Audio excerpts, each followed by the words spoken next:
Welcome back to another episode of the Building Diaries. If you're new here, my name is Jess. I'm building my first home all by myself and I'm documenting the process because you really do not know what you do not know when it comes to buying or building a house. Today's episode is going to be another finance focused one. I have said before that there are just so many expenses in your build that are not shown online. There's not really any way to prepare for them. Costs vary builder to builder and things like that, but I just had no concept going into it of what things cost. Some things I expected and some things really took me by surprise. So today I thought I would take you through my top 10 most expensive upgrades. I'm going to tell you exactly what they were, exactly how much they cost, give you my thoughts on whether or not maybe it was worth it. I obviously don't live in the house yet, but there are definitely some things that if I knew then what I knew now, I would have made different choices. So hopefully this video can help someone else who's getting ready to start their own journey. If you follow me on TikTok, you would know that my number one most expensive cost was my flooring. And this is kind of split into two costs. So the cost of doing engineered timber flooring throughout the house was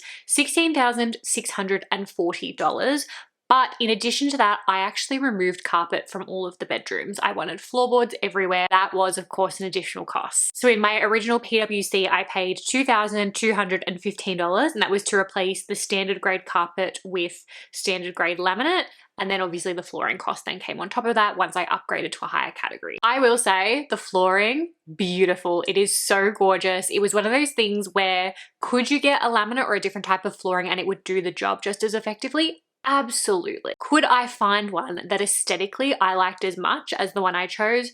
No, I could not. And that's why ultimately I decided to go with the upgrade. To me, it felt worth it. In my mind, I kind of justified it by thinking that it is a higher quality item and therefore hopefully will add a little bit of value onto the house when I do one day sell it on. But of course, it would have been perfectly fine without it. My second highest cost was the heating cooling throughout the house. We opted for whole home refrigerated ducted heating and cooling. The cost of this was $14,988. This is one of those things that I would absolutely be doing post handover. My sister-in-law just moved into a new house and they did all their heating and cooling. It was so much less expensive to do it through an independent contractor. In my mind, I thought it would be more affordable and make more sense to do it while the house is being built because they just build it in from the beginning, right? They're not cutting open ceilings and then repainting things. Like, it's done from day dot. Apparently that's not the case. And so in future, I definitely would be doing it myself. Cost number 3 is another one that you absolutely could go without. And that was the cost of upgrading our facade. I paid $10,440 to change the facade. And if you don't know what that is, that's basically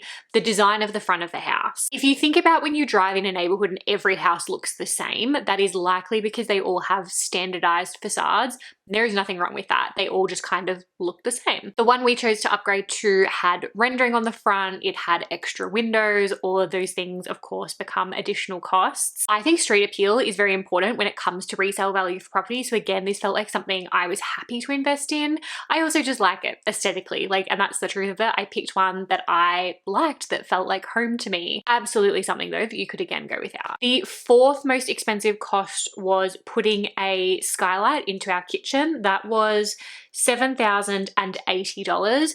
Money well spent. For our house layout, we actually changed the configuration of the kitchen. Originally, we wanted to have one of the benchtop height windows that runs the length of the bench. However, the design made no sense. They had the fridge behind the bench, which seemed wildly impractical to me. So we actually ended up switching that over onto the corner wall, and moving that over meant that we then wouldn't be able to put the window in. We basically sacrificed the window for storage space, and so that meant that the kitchen was going to be quite dark because the only windows that would be available to it were the doors up the opposite end because we've got open plan kitchen, living, dining. It just felt a little bit dark to me. Lighting is something that's so important. I suffer from seasonal affective disorder. I also shoot a lot of content for my job. Having seen the difference through the process of when everything was kind of covered off from the roof versus when they built the skylight in, I would spend that money again in a second. It is expensive, but to me personally, it felt really, truly worth it. And again, it's beautiful as well. Number 5 was upgrading our bathroom and ensuite tiling to floor to ceiling. This cost is probably not going to be super helpful to people to know just because there are so many variables that can impact the cost. The size of the room is the most obvious one. The more space you're covering, the more tiles you need, the more the cost is going to be.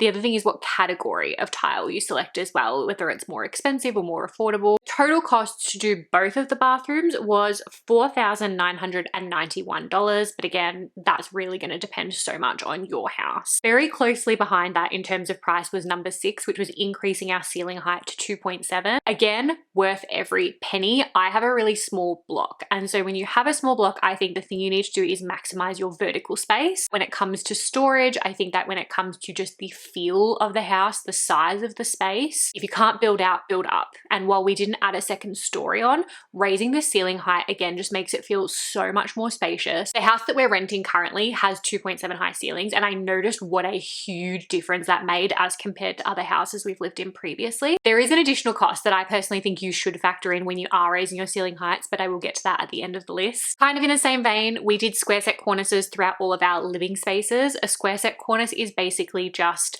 a right angle where the ceiling meets the wall. I'll put a photo in because again, we have these in the house we live in currently. The alternative would be having, is it architrave up the top? Skirting? I always get them confused, but the alternative would be having something around the perimeter. I'll put in a photo of that as well. Neither's right or wrong. I just like the look of a square set cornice. To add it to all of our living spaces cost us $4,040. Next on the list was our kitchen island bench.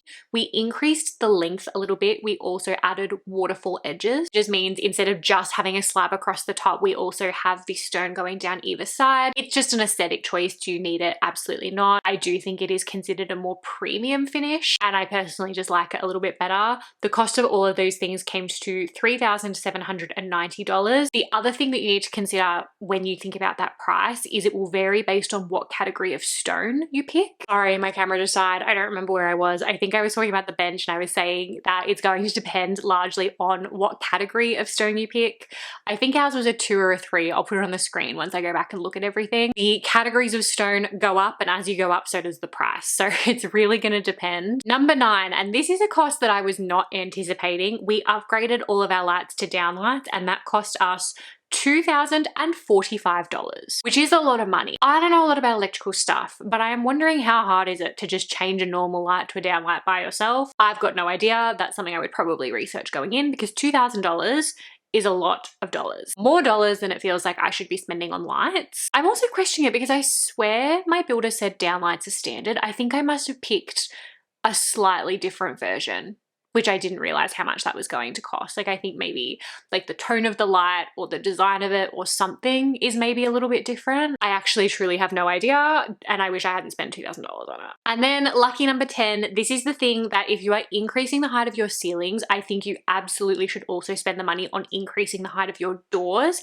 and also your windows, but my windows didn't quite make the cut. Cost of increasing the internal doors to 2,340 millimeters was $2,000. The reason I say I think you really should do this is because if you have these beautiful grand ceilings and then standard sized doors and windows, they're gonna look teeny tiny, and I think aesthetically it just throws the balance off. It's almost like you're cutting off the height of the ceiling. If you think about the fashion rule, how you're always meant to kind of have balance in the clothes that you wear, it's the same for those windows and doors. If you have the really small version, it's going to look out of place and draw the eye in a negative way. Not that I'm an interior design expert by any means, but I have actually seen a house that had high ceilings and small doors, and it honestly looked ridiculous. So if you are planning on upgrading one, I absolutely think you should factor in upgrading the other as well. Anyway, that's my top 10. If you want to hear more about the financial side of things, I've done a couple of other videos talking through how I saved my 6-figure house deposit, how much I kind of spent at each of my various appointments and what to expect and what to plan for. I went into all of my appointments without enough information. That's why I'm making these videos now, because I think if I had had more information, I would have been able to make more informed choices,